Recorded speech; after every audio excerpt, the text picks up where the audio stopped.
ሰላም የዩቲዩብ ተከታታዮቼ ዛሬም እንደተለመደ እናንተን የህልም ፍቺ ይዤላችሁ ቀርቤያለሁኝ። ከህልሞቹ ጋር መቅደላዊ ነኝ። እንድትከታተሉን ጋብዛችኋለሁ። ህልሞቻችሁ እንዲፈታ የምትፈልጉትን ያው ኮሜንት ሴክሽን ስር ማስቀመጥ ትችላላችሁ። 3 ቪዲዮ አይታችሁ ደግሞ አልተፈታም ካላችሁኝ ስር ደግማችሁ ህልሙን ማስቀመጣችሁ እንዳረሱ ያው ስታስቀምጡልኝ ደግሞ መጨረሻ የምለቀው ቪዲዮ ላይ መሆን አለበት። ያው ወደ ኋላ ሲሆን ላላዩ እችላለሁኝ እና ለዛ ነው አልተፈታም እያላችሁ ያላችሁት እና የመጨረሻ የምለቀው ቪዲዮ ላይ አስቀምጡልኝ ካልተፈታም ደግማችሁ ስልኩልኝ ማለት ነው። ግን እስከ 3 ቪዲዮ ቼክ አድርጉ። ያው በተራ ስለሆነ ሊዘጋጅ ስለሚችል ነው እንደዛ አድርጉ። ላይክ ማድረጋችሁን ደግሞ አትርሱ። ቪዲዮን ሲጀምሩ ላይክ አድርጋችሁ ጀምሩ። አሁን ወደ እናንተ ህልም ፍቺ ወስዳችኋለሁ። ሰኒ በህልሜ አረቤ ከልጄ ጋር ምሳ አድርሱ ብላ አረቤ ነው ኦኬ ብላ ልካን ወደ እርሻ ሄድን። የሆነ ገደል አለ እሱ ገብተን ውስጥ እየሄድን ቁቁራ እየበላን ቁቁራ ምንድን ነው የሚበላ ነገር እያወረድን እየሄድን ከአባቴ እርሻ ይመስለኛል ሽምብራ ተዘርቷል። ጠባቂ አለች ቀይ ሴትዮ ናት። ተሻሽገን ሽምብራ ሰርቀን ሄደን ከዛ ዙረን ደግሞ ከዛ እርሻ መጣን። ጠባቂው ደግሞ ወንድ ጠይም ሆነ። እያየን ቦክሰን ሄድን። ምን አላለንም። ቀጥፈን ነው ቦክሰን ሄድን ምንድን ነው አላየንም። ከዛ እየሄድን እሾክ ይወጋኛል አወጣዋለሁ ግን አያመኝም እና ፍችልኝ። እሺ አንደኛ እርሻን ማየት ጥንካሬን ታታሪነትን ያመላክታል። ታታሪ ጠንካራነትን ያመላክታል። ቁቁራ ግን አላወቅኩትም ምንድነው የሚበላ ነገር ነው ምንድነው ፍሬ ማለት ፍራፍሬ ነው ምንድነው ቁቁራ? ይሄን አላወቅኩትም። እሺ ሌላው ደግሞ ሽምብራ በረከትን ነው የሚያመላክትሽ። ጠባቂዋ ቀይ ሴት ናት። ያው በእመቤቴ ነው የምትመሰለው እና ቆንጆ ነው በጣም። ሌላውም እንደገናም ስትመጡም ጠይም ነው። ያው ቅዱስ ገብርኤልን ያመላክትሻል። ያው ታታሪነትን ጥንካሬን ነው የሚያመላክተው። እርሻ ቦታ ላይ ራስሽን ማየት እንደገና ደግሞ ሽምብራ ስትበይ ማየትሽ በረከትን ነው የሚያመላክተው። በጣም ቆንጆ ነው። ግን እሾህ መወጋት ግን ህመምን ነው የሚያመላክተው። ያው መንቀልሽ ጥሩ ነው። ጸሎት አድርጊ ክፉን የለም ደጉን ለምለም ብላይ ጸሎት አድርጊ። ገደል ቦታ ራሱ አበሳ ጭንቀትን ነው የሚያመላክተው። በዛ አልፋችሁ ነው ያው እርሻ ቦታው ላይ ስትሄዱ ያየሽው ያው ማለፉም ጥሩ ነው። ያው ገደል እንዳልኩሽ አበሳ ጭንቀት ስለሆነ እንኳንም አለፋችሁት። ያው እንዳልኩሽ ደግሞ እርሻ ቦታው ቆንጆ ነው። ጥንካሬን ታታሪነትን ስለሆነ የሚያመላክተው ሽምብራውም ቆንጆ ነው። ግን እሾህ መወጋትሽ ህመምን ነው የሚያመላክተው። ያው ክፉን የለም ደጉን ብለሽ ጸሎት አድርጊ። መንቀልሽ ጥሩ ነው። ጸሎት አድርጊ። መቅዲ ሞክሼ ሰላም ብዝት ይበልልሽ አሜን። ለሁላችን የቤት አጋዥ ናት ያየችው በህልሟ እኔና ባለቤቴ ተለያይተናል። እኛም ካለንበት ግቢ ውጪ አንድ ሰው ቆሞ የኔን መኪና ሊገዛ ይመስለኛል። ችግር የለባትም መኪናዋ ይለኛል ግን አልወሰዳትም። ከውጪ ደግሞ በትንሽ ቤት ውስጥ ባለቤቴን አየችው። ቤት ውስጥ ቡና ይፈላል። ያ ደጅ የቆመው ሰውዬ እሺ ይሄንን ስጦታ ለሱ ልስጠው ነው ይለኛል። ማለትም ለባለቤቴ ስጦታው ሳየው እባብ ያለበት የተለጠፈበት ወረቀት ነው። ሊሰጠው ሲል አልተቀበለውም። መልሶ እባቡን እጁ ላይ ጠምጥሞት ያዘው ብላ ነገረችኝ። እህቴ ያበዛሁብሽ እባክሽ ላስቸግርሽ። ችግር የለውም። ያው መኪና ህይወትን ከመምራት ጋር የተያዘ ነው እና ያው እባብ ሊሰጥ ያለው ሰውዬ ነው አይደል ሽጭልኝ ሲል ያየሽው። ያው አለመስጠትሽ ጥሩ ነው። መኪና ህይወትን ከመምራት ጋር የተያያዘ ነው። ሌላው የቀድሞ ባለቤትሽን ያየሽው ቤት ውስጥ ነው። ትንሽ ቤት ውስጥ ነው። እዛው ያንቺ ቤት ውስጥ ከሆነ ያው የሆነ ያላለቀ ነገር በህይወታችሁ እንዳለ ነው የሚያመላክትሽ።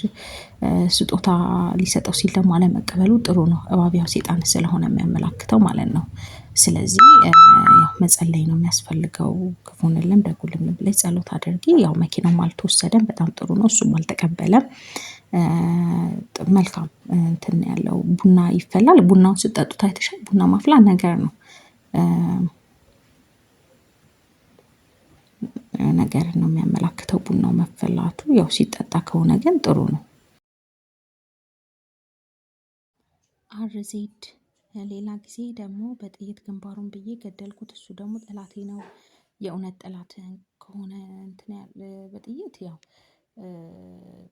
ጥይት መምታቱ አንደኛ መጥፎ ቃላትንም ያመላክታል። በመጥፎ ቃላት መጉዳትን ያን ሰው ያመላክታል።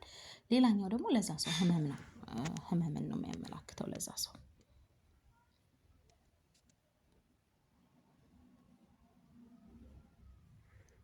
ጌች በህልሜ የቤት ጓሮ እኔና የወንድሜ ልጅ ቆፍረን ቃሪያ ለመትከል የምንቆፍረው መሬት ምርጥ ጥቁር መሬት ነው።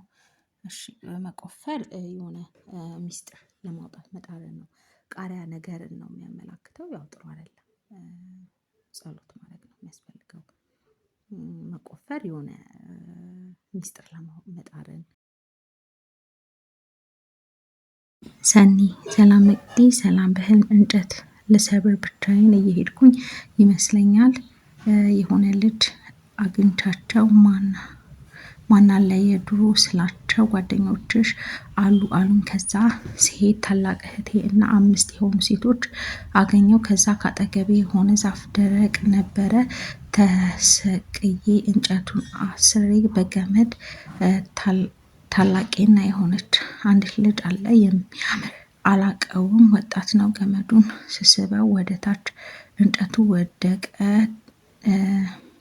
ደግሞ አስሬ ስሰጣቸው ይስቡታል እንጨቱ እንደዛው እያልኩ በጣም ብዙ እንጨት ሰበርን። ሌሎች ዝም ብለው የማያስጠላ እንጨት ነው የሰሩት።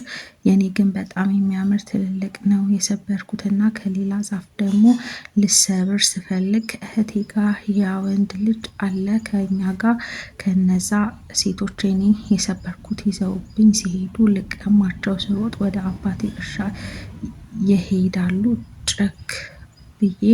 ጮክ ብዬ አባዬ ስለው የአባቴ እርሻ አለ የሚያምር ጤፍ በቅል። አባቴ ትል እንዳያተላ ጤፉን መርዝ ይረጨዋል። አባዬ ስለው እና አልኩ እንጨቴን የሰበርኩትን እየሰረቁኝ ነው ስለው አባቴ ቀማቸው። እንጨቱ በጣም ብዙ የሚያምር ነው እና አበዛውብሽ ይቅርታ ችግር የለውም። እሺ እንጨት ሲሳይን ነው የሚያመላክትሽ። እንጨት ሲሳይን ያመላክታል። ያው ሲቀሙሽ ወስደውት ቢሆን ጥሩ አልነበረም። ያው ግን ስታስመልሽን ያየሽው በጣም ቆንጆ ነው። ሲሳይ ነው። ሩጫ እድሜ ነው የሚያመላክትሽ። በገመድ መሳብሽ ያው ገመድ እድሜንም ያመላክታል። ጥሩ ነው በጣም። ሌላው ግን ጤፍ ግን ተዘርቶ ማየትሽ ጤፍ ትንሽ መከራ ነው የሚያመላክተው። ያው እዛ ላይ መርዝ አባት ትል እንዳያፈራ መርዝ ሲረጭበት ነው ያልሽው። ያው ትንሽ ያልተፈጨ እንትን እህል ትንሽ መከራ ስለሆነ የሚያመላክተው ጸሎት አድርጌ። እርሻ ጥንካሬ ነው እንዳልኩሽ፣ እርሻ ጥንካሬን ያመላክታል ማየት።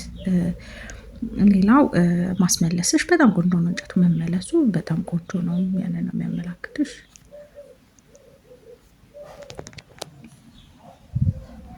መቅዲ እህቴ አንድ የቄስ ሚስት አለች የሚያውቃት። በህልም ቁርባን ልንቆርብ መቅደስ ውስጥ ገብተን እሷ ዞር ብላ አንቺ ቆይ ትለኛለች። ለምን ላት እፈልግና ግን አልላትም። ከዛ እሷ ታቦቱ ያለበት ከውስጥ ገባችና ለታቦቱ ሰገደች። እኔ በውስጤ የካህን ሚስት ስለሆነች ትችላለች እላለሁ። ሁላችንም እንደቆምን ነቃሁ። እሺ ያው ቁርባን ደስታን ነው የሚያመላክተው። ግን እንዳትደሰች የሆነ የሚፈልግ እንትን እንዳለ ነው የሚያመላክትሽ። እና ጸሎት አድርጊ። ታቦት ጋር ገብታ እንትን ማለቷ ታቦት ያው መከራ ነው የሚያመላክተው። ትንሽ እንትን አይደለም።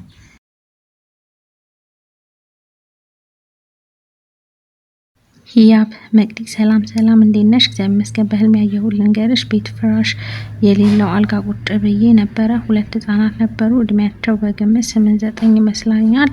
እና ከአፋቸው ብዙ ልሃጭ ይወጣ ነበረ፣ ወደ መሬት ይፈስ ነበረ። ምን ይሆን እስኪ ፍችልኝ። እሺ ፍራሽ ያው ጸጋ ነው፣ ምንም እንትን የለውም፣ ጥሩ ነው። ህጻናትን መንፈስ ቅዱስን ሲሳይ ነው የሚያመላክቱሽ፣ ሲሳይ ነው፣ ምንም እንትን የለውም። ለሀጩም ሀብትን ነው የሚያመላክተው፣ ጥሩ ነው። ሰላምታ መቅዲ ሲመስለኝ የረጅም ኮሜንት እየደበቀብሽ ነው። ከቻልሽ በሌላ አካውንት ገብተሽ ኮሜንት ብታያቸው ጥሩ ሀሳብ ይመስለኛል። እሺ ኮሚኒቲ ላይ አለኝ ሌላ አካውንት እና በሱ ላኩልኝ እስኪ። ምናልባት እዚህ ጋር እንትን ካለ በዛ እስኪ እንትን በሉኝ፣ በዛ ሞክሩ። እኔ አላቅም፣ ረጅም ሲሆን ይመስለኛል አዎ፣ እንጂ ይኸው አጠራጥር ያለውን እያገኘሁት ነው ሲመስለኝ። አዎ ልክ ነሽ፣ እንደዛ ሊሆን ይችላል። ስለዚህ ኮሚኒቲ ላይ ያለላችሁ በሱ ላኩልኝ። ሼር ያረኩት አካውንት አለ የህልም ፍቺ፣ እሱም ፍቺዎች ብቻ ናቸው፣ እነሱን ቼክ አርጓቸው፣ እዛ ላይም ላኩልኝ። ቃል ኪዳን ሰላም መቅዲ እንዴት ነሽ? እግዚአብሔር ይመስገን። ህልሙን ያየው የሆነ የማውቀው ልጅ ነው። ብቻሽን ነበርሽ በቦታው ማንም አልነበረም። ከዛ ከኔ ጋር ተገናኘን። ነጭ ነጠላ ለብሰሽ ነበረ። ከዛ ይቺ ነጠላ አታምርም ትይኛለሽ፣ በጣም ታምራለች ግን ትንሽ አጠር ትላለች እልሻለሁ። ከዛ አብረን እንደ ቆምን ነቃዋ ላይ መቅዲ ምንድን ነው ፍችልኝ። እሺ ነጠላ ጸጋ ነው፣ በጣም ቆንጆ ነው። አብራችሁ ነው እንትን ስትለያዩ አብሮነትን ጥሩ የሆነ እንትንን ነው የሚያመላክትሽ። ያው ነጠላው ደግሞ ጸጋ ነው፣ ቆንጆ ነው በጣም። እንደተመቻችሁ ተስፋ አደርጋለሁ። ለዚህ ቤት አዲስ የሆናችሁ ሰብስክራይብ በማድረግ ቤተሰብ ሆኖ ላይክ፣ ሼር ማድረግ እንዳረሱ፣ የደወል ምልክቷን መጫ እንዳረሱ፣ አዳዲስ ሲወጣ እንዲደርሳችሁ ማለት ነው። ሁለተኛ ቻናሌን ኮሚኒቲ ላይ ሼር አድርጌዋለሁ። ፍቺዎችን ብቻ ማግኘት ትችላላችሁ እዛ ላይ። እንደገና ደግሞ እስኪ ረዘም ያለው ምልኩልኝ፣ በዛ እስኪ ላኩልኝ። እዚህ ጋር እያገኘው ስላልሆነ ማለት ነው። እስኪ በዛ ሞክረው፣ በዛ ላኩልኝ። ለዛሬ ይህን ይመስላል። ላይክ ማድረጋችሁን ደግሞ አትርሱ። በሌላ ህልሞችና ፍቺዎቻቸውም እስከምንገናኝ መልካም ጊዜ